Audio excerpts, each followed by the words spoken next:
Suns and Clippers, they played today, game one. The Suns get the win. The Clippers had a quick turnaround from their game 7 victory over the Jazz. I'm sorry, game 6 victory over the Jazz. So they didn't really get much rest time, just right back into it.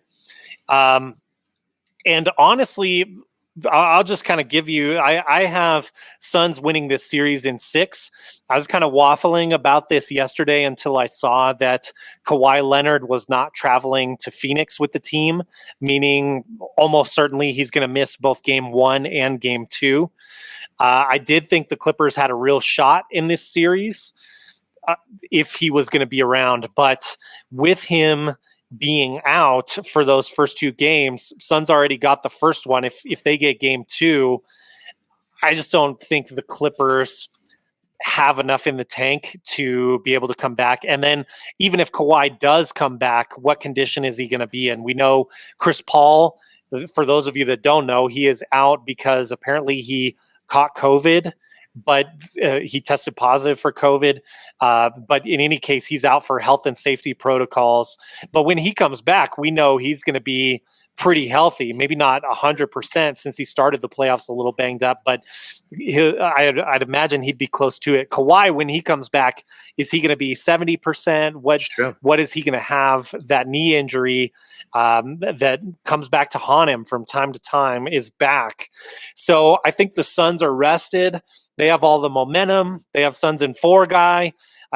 Who was at the game today. He is like a superstar now. Oh, he boy. He is. Yeah. So I've got Suns in 6. How do you see this series playing out? It's tough because I think with Chris Paul, we just don't know.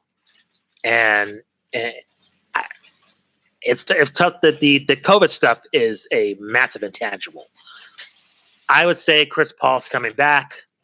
I like the Suns in 6, but I could see it going 7 if Chris Paul's not there. Mm-hmm. It's just a big what if. There's a lot of things we don't know. Like what point in time does Chris Paul come back in game 3? Yeah. Or is it game 4? Same question for Kawhi. Mm-hmm. Yeah. Like if Kawhi comes back way earlier than Chris Paul, like 2 games earlier than Chris Paul, I could see that playing out to 7 games. Agreed. Yeah.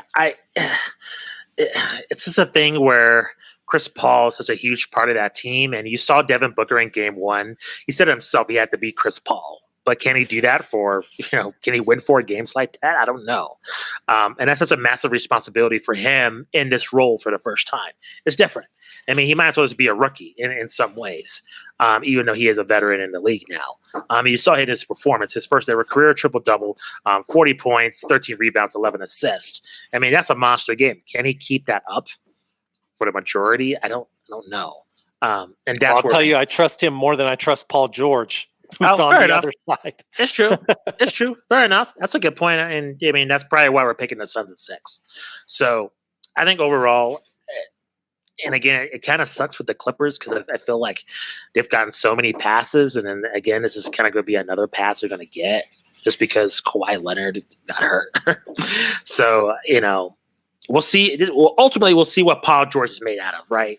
Like, is Paul George like a superstar in this league or not? And, people were like, I don't know, there's some people that are saying, hey, let up on Paul George with the bubble. Everything's going on with the pandemic and being away.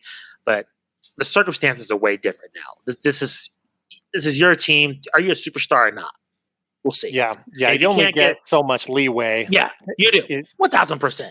And I personally think this is like his last chance. If he just plays crummy in this series, I don't want to hear Paul George in even elite player in this league in the same sentence. Yeah, he was pretty good today, but kind of vanished late in the game. Wow. Late in the game, it was kind of like Rondo taking over, and actually Rondo brought the game to within 5 points. Rondo was pretty clutch at the end. Playoff Rondo, yeah. Playoff Rondo, and then you had like Reggie Jackson taking a lot of shots too, which can be very hit or miss. I mean, it was good versus the Mavericks in Game 7, but wasn't good tonight. So, yeah, I think the Suns are just deeper right now, and again, I think they're riding high on that momentum. And the Clippers, their psyche may still be messed up from the bubble last year. And now with Kawhi being out, that's a little bit deflating. You'd have to imagine in that locker room. I mean, there's your leader. Yeah, he's a pretty quiet leader, but he is the most talented player on this team. And you might not even see him make it in for the series, depending on what happens with that knee. We don't know. I mean, I would bet he does make an appearance, but we just don't know at this point. So you've got Suns in 6 as well, it sounds same like. Thing. We're boring, but we agree. Yeah, well, it's, we kind of both said at the end of last year, after seeing the bubble playoffs, that we're not going to put much faith in the Clippers. We did put faith in them over the Jazz. Both you and I picked the Clippers in 6. That happened against the Jazz. But yeah, I mean, this is the point in time where they are faced with a really deep and determined opponent. I mean, it seems like Devin Booker has that killer instinct in him right now, at least looking in game 1, looking at that series against Denver. I think the Suns are poised to do big things.